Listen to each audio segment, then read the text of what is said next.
News anchor مرید عباس کے قتل کیس میں اہم پیش رفت سامنے آئی ہے۔ پولیس نے فراڈ کا شکار میڈیا پرسنز کی رقوم کی واپسی اور بدنامی کے ڈر سے معاملہ نیب کے سپرد کرنے کی سفارش کر دی۔ 5 رکنی ٹیم کے سربراہ ایس پی انویسٹیگیشن نے DIG ساؤتھ زون کو خط لکھا۔ مزید جانتے ہیں آج نیوز کے نمائندے کاشف فاروقی سے۔ کاشف، مرید عباس قتل کیس کی تحقیقات پہنچی کہاں تک ہے؟ جی کرن، یہ تحقیقات جو ہے گزشتہ ایک ہفتے سے جاری ہے، اور جیسا کہ 3 روز قبل SSP انویسٹیگیشن طارق دھاریجو نے میڈیا کو کہا تھا کہ وہ صرف دور قتل کی واردات کی تحقیقات کر رہے ہیں اور ملزم ان کے پاس ہے۔ اس کے علاوہ جو فراڈ کا کیس ہے وہ یقینی طور پر FIA کو یا دیگر کسی تحقیقاتی ادارے کو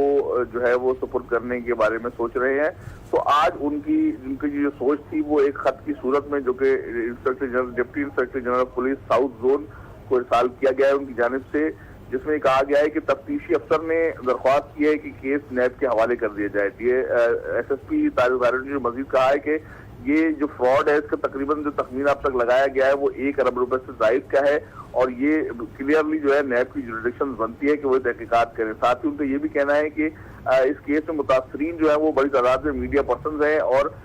پولیس کے اوپر شدید دباؤ ہے اور میڈیا پرسنز کی جانب سے کہ ان کی جو ہے رقوم واپس دلائی جائیں۔ جبکہ SSP کا یہ بھی کہنا ہے کہ رقوم کی عدم واپسی کی صورت میں جو ہے وہ پولیس کو شدید بدنامی کا سامنا بھی کرنا پڑ سکتا ہے، لہذا انہوں نے درخواست کی ہے DIG ساؤتھ زون سے کہ اس کیس کو جو ہے وہ فراڈ کا جو معاملہ ہے اس کی تحقیقات جو ہے نیب کے سپرد کی جائیں۔ اچھا، یہ بتائیے کہ ملزم عاطف کی حالت کیسی ہے اور کب تک پولیس حراست میں لیا جائے گا، کچھ پتہ چل سکا؟ جی، ملزم عاطف کی حالت جو ہے وہ خطرے سے باہر ہے، اس کے اوپر جو ہے پولیس تعینات کر دی گئی ہے۔ وہ پولیس تحویل میں ہی ہے، تاہم ابھی اسپتال میں ہے، کیونکہ انہوں نے اسپتال سے ڈسچارج نہیں کیا ڈاکٹرز سے، تاہم ڈاکٹرز نے پولیس کو یہ ضرور بتا دیا کہ اس کی حالت اب خطرے سے باہر ہے۔ تو پولیس کو اس بات کا قوی امکان ہے کہ آئندہ 24 یا 48 گھنٹوں میں جو ہے وہ عاطف کی باقاعدہ تحویل پولیس کو مل جائے گی، وہ عدالت میں پیش کر کے اس کا ریمانڈ لیں گے، اور اس کے بعد جو ہے مزید دور قتل کی جو واردات ہے اس کی تفتیش مزید آگے بھی چل پائے گی۔ تو جیسے کہ کاشف آپ بتا رہے ہیں کہ اس کیس میں جو متاثرین ہیں وہ زیادہ تر میڈیا پرسنز ہیں، تو انہیں بھی کیا شامل تفتیش کیا جا سکتا ہے؟ شامل تفتیش تو نہیں، پولیس کا یہ کہنا ہے کہ ان تمام افراد سے جو کہ متاثرین کے طور پر اب تک سامنے آئے ہیں ان سے ان کے انٹرویوز ضرور کیے جا رہے ہیں، جس میں متعدد نیوز اینکرز بھی ہیں جن کے انٹرویوز کیے گئے ہیں۔ اس کے علاوہ جو میڈیا سے تعلق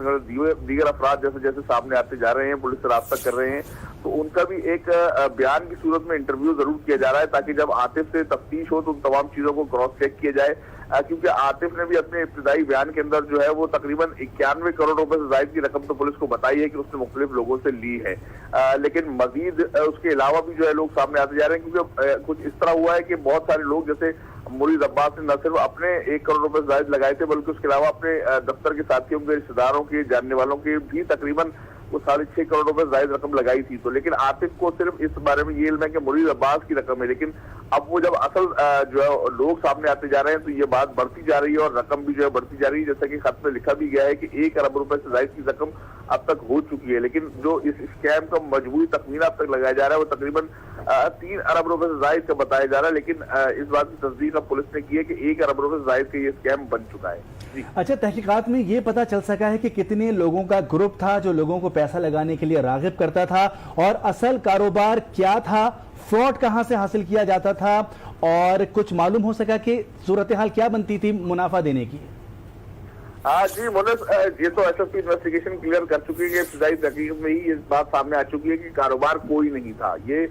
صرف 2 لوگ تھے، عاطف اور اس کا بھائی جو کہ مفرور ہے وہ تھا، اور اس کا ایک دوست تھا۔ یہ 3 لوگ تھے جنہوں نے یہ تمام اسکیم، جن کی اسکیم تھی، انہوں نے ایک انٹرنیشنل ٹائر بنانے والی بین الاقوامی کمپنی کا ایک جعلی یہاں پر دفتر قائم کیا، اس کی فرنچائز حاصل کی، جس کے بعد یہ تمام ڈرامہ شروع ہوا۔ لوگوں سے انویسٹمنٹ لے کر جو پرانے لوگ تھے ان کو منافع دیا جاتا تھا، اور جب کوئی نیا انویسٹر آتا تھا تو وہ نئے کو منافع دے دیا جاتا تھا۔ اس طرح یہ اسکیم چل رہا تھا۔ جی بہت شکریہ کاشف فاروقی، تفصیل سے بتا رہے تھے۔